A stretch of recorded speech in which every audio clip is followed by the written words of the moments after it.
শুরু এলো তা থেকে একটা জিনিস পরিষ্কার, প্রেসিডেন্সি কলেজে যে পড়াশোনাটা হয়েছিল সেটা শুধুমাত্র পড়াশোনাই হয়। এখানে মাস্টার ছাত্র এমনকি শিক্ষক মানে শিক্ষণ পদ্ধতির সঙ্গে ডাইরেক্টলি লিঙ্ক নন, কলেজ স্টাফ, এদের মধ্যেও যে রিলেশনশিপটা হলো সেই রিলেশনশিপটা সারা জীবন ধরে চলেছে। এইটা একটা বড় জিনিস, কেন এই রিলেশনশিপটা শুধু বইয়ের ওপরে নেই, এটা একটা ভ্যালুর ওপর দাঁড়িয়ে থাকে। ভ্যালুসগুলো থাকে বলেই এই রিলেশনশিপগুলো গড়ে ওঠে এবং ভেতরে ঢুকে। প্রেসিডেন্সি কলেজের পার্টিকুলারলি জিওলজি ডিপার্টমেন্টে এই ভ্যালুসের চর্চাটা বেশি ছিল একটা বিরাট সময় পর্যন্ত, যার জন্যে কলেজের অনেক ডিপার্টমেন্ট ছিল, কিন্তু অন্য অনেক ডিপার্টমেন্ট থেকে মাস্টার ছাত্র বা অশিক্ষক কর্মচারী এদের মধ্যে রিলেশনশিপটা অনেক ক্লোজ। এখানে আমরাও দেখেছি আমাদের মাস্টারমশাইরা শুধু পড়াশুনো নিয়েই খোঁজ খবর নিতেন না, বাড়ি খোঁজ নিতেন, কে আছে বাড়িতে, কিভাবে চলে এ খোঁজ নিতেন। খেলছেন একজন, হ্যাঁ, doctor Ganguly was a very good sportsman, hockey খেলতেন, ক্রিকেট খেলতেন, ওখানে খেলছেন, হেড অফ ডিপার্টমেন্ট ওই প্যালিন্ড্রোম থেকে তার খেলা দেখছে এবং সেই খেলার গুণাগুণ পরে তাকে বলছে মেয়েটাকে করতে, এবং সেইটা করতে গিয়ে করার জন্য তিনি আগে তার কাছে পারমিশন, স্যার আজকে খেলা আছে,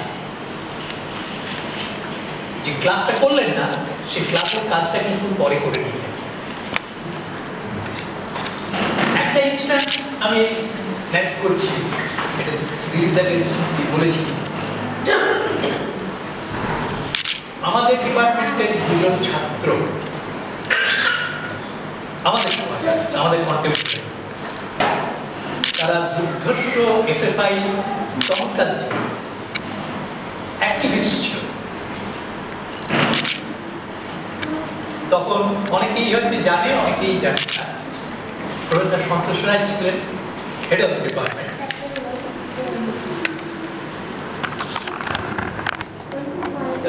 তিনি ছিলেন স্টনচ অ্যান্টি কমিউনিস্ট, স্টনচ অ্যান্টি কমিউনিস্ট। সেটা তাদের, তিনি ন্যাশনালিস্ট মুভমেন্টের সময়কার লোক, তাদের এতে দেখে কমিউনিজম সম্বন্ধে তার ধারণা অন্যরকম হয়েছে। ওই দুজন ছেলে তারা টেস্ট পরীক্ষা দিয়েছে, ভালো ছেলে, রেজাল্ট ভালোই করেছে, কিন্তু সারা বছর ধরে তো ইয়ে করে বেরিয়েছে, রাজনীতি করে বেরিয়েছে, মিটিং মিছিল করে বেরিয়েছে, ফলে তাদের পার্সেন্টেজ নেই, কলেজে তারা আটকে দিয়েছে। ওরা গিয়ে ধরেছে, বলছেন কিচ্ছু করার নেই, ও হেডকে গিয়ে বলো। হেডের এখানে এসছে, ঘরের সামনে ঘুরে বেড়াচ্ছি, ঘরে ঢোকার সাহস নেই, ঢোকার সাহস নেই, কি করবে, কি করে বলবে, এমন একটা জিনিস কি করে হবে। তা তখন উনি ঘর থেকে বেরিয়েছিল, কি কারণে, কি হলো, এরকম করে ঘুরে বেড়াচ্ছ, রেজাল্ট তো ভালোই হয়েছে। না স্যার, আমাদের আটকে দিয়েছে। আটকে দিয়েছে কেন? পার্সেন্টেজ মানে আমার ছেলে, এই ল্যাঙ্গুয়েজ, আমার ছেলে, আমি পরীক্ষা নিয়ে বলেছি যে এ যোগ্য, একে দেওয়া যেতে পারে, অফিস আটকে দেবে। ঠিক আছে, তোমরা কালকে সকালবেলা আসবে। কালকে ছুটি করে আসবে। উনি অফিস থেকে রেজিস্টারটা আনিয়েছেন, আনিয়ে ওই দিন থেকে শুরু করেছে। পর কয়েকটা দিন ছুটির পরে গোটা 2-3 করে ক্লাস নিয়েছেন, ক্লাস নিয়েছেন দিয়ে যখন ওদের যে শর্টেজ ছিল সেটা ফিল আপ হয়ে গেছে, তখন সেই এটা নিয়ে খাতাটা দিয়ে নোট দিয়ে পাঠিয়ে দিয়েছেন এবং বলছে যতগুলো পার্সেন্টেজ হয়ে গেছে। এখানে যেটা আমি বিশেষ করে নোট করতে বলবো, হি ওয়াজ এ হেড অফ দি ডিপার্টমেন্ট, এবং বুঝতে পারছো যে তাকে অফিস থেকে লোকজন ছিল ওকে নিয়ে বলো, উনি যদি বলেন তাহলে তার একটা প্রতাপ ছিল, সেই প্রতাপ খাটিয়ে তিনি ওই পার্সেন্টেজগুলো কেটে পার্সেন্টেজ বসিয়ে দিতে পারতেন।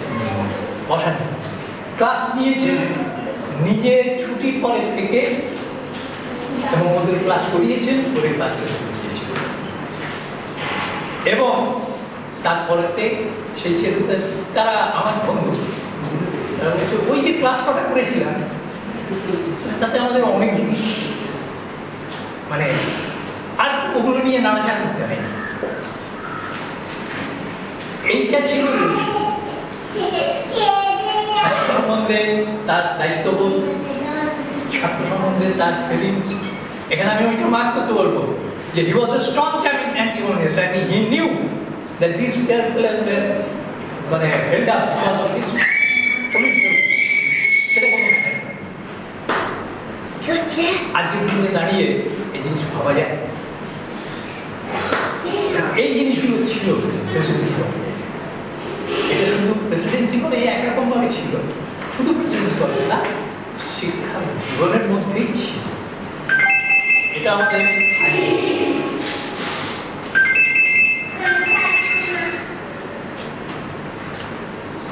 আমি এবার একটুখানি আমার পার্সোনালে করি। আমরা 4 পুরুষের মাস্টার,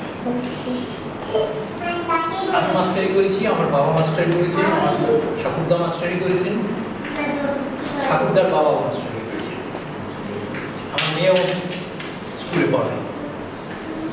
সেটা বাদ দিয়ে 4 পুরুষের মাস্টার। ফলে এডুকেশন সম্বন্ধে আমাদের মানে একটুখানি বলতে পারো যে একটা যোগাযোগ আছে।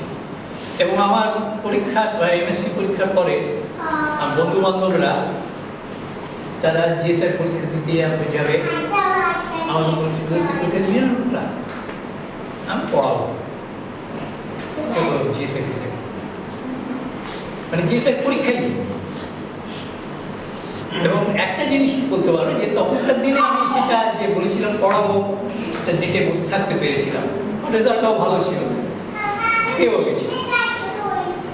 কিন্তু পড়ানোটা একটা ব্লাডের সঙ্গেই যুক্ত, প্রায় সারা জীবন টিচিং করেছি। তারপরে একজন বাবা হিসেবে আমি যে যে জিনিসগুলো দেখা দরকার সেগুলো বোধহয় অনেকটা দেখিনি, কিছু করার নেই, একটা দিক করতে গেলে আরেকটা দিকে হয়। আবার অনেক জিনিস বাদ পড়েছে। আমি ফিল্ডের থেকে ভোরবেলা 4টের সময় নেমেছি, বাড়ি গিয়েছি কচ্ছ থেকে 72 ঘন্টা ট্রেন করে বাড়ি গিয়েছি, গিয়ে খাওয়া দাওয়া করেছি, এসেছি, ক্লাস নিয়েছি, বিকেলবেলা প্র্যাকটিক্যাল ক্লাস শেষ করে 5টার সময় বাড়ি গিয়েছি। এই কমিটমেন্ট নিয়ে কাজ করেছি, এডুকেশনের প্রতি এই কমিটমেন্টটা আমার আছে।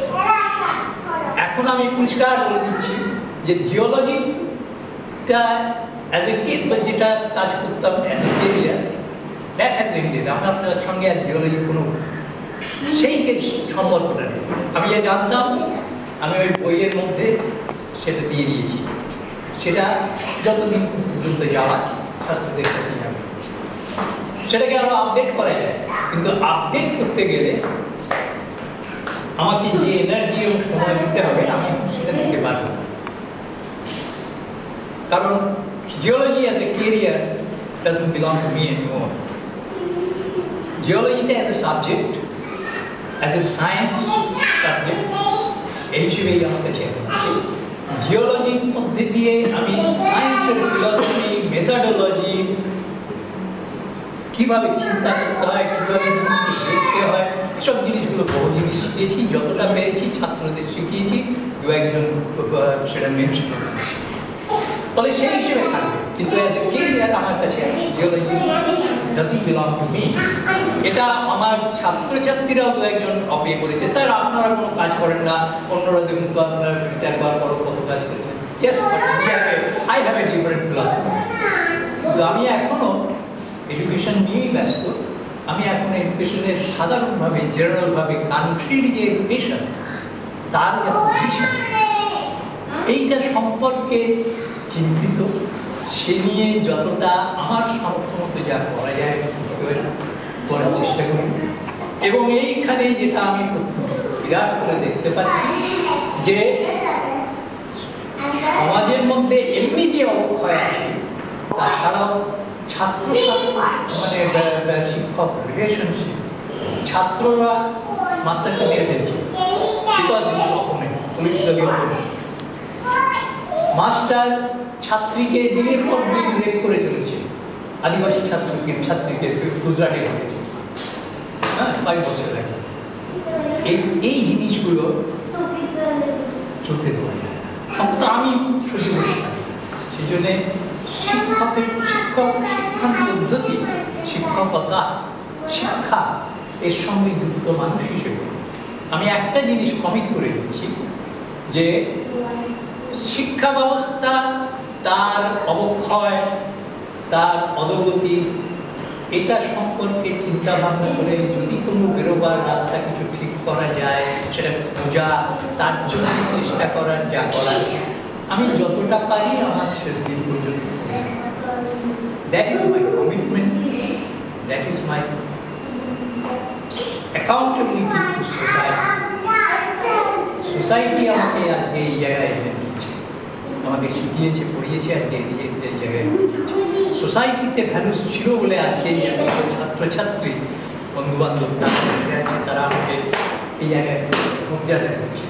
ফলে সোসাইটির প্রতি আমার কমিটমেন্ট, আমি ওইভাবে এটা বলে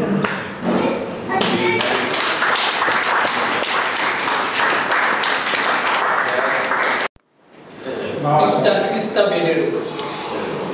আর আমার যখন 7-8 বছর বয়স, স্কুলে পড়ি, তখন আমার মনে আছে গরমের ছুটির সময় বাবা নিয়ে যেতেন, গিয়ে ছেড়ে দিতেন। আমি সারা কলেজে ওই জিওলজি, বটানি, জুওলজি এগুলোতে ঘুরে বেড়াতাম, বাগানে ওপরেও ঘুরে বেড়াতাম। তখন ওই জুওলজিতে খাঁচার মধ্যে জিনিস রাখা থাকতো ওদের কাজের জন্যে, ছোটখাটো চিড়িয়াখানার মধ্যে ঘুরে বেড়াতাম। তারপরে খিদে পেলে নেমে আসতাম, বাবা লক্ষ্মীরামকে দিয়ে সিঙ্গাড়া কিছু আনাতেন, সেটা খেয়ে আবার ঘুরে ঘুরে বেড়াতাম। সন্ধ্যেবেলায় নিয়ে বাড়ি ফিরতেন, তার সঙ্গে বাড়ি। ফলে এইটাই কিন্তু যদি ধরা যায়, আমার কলেজের সঙ্গে 48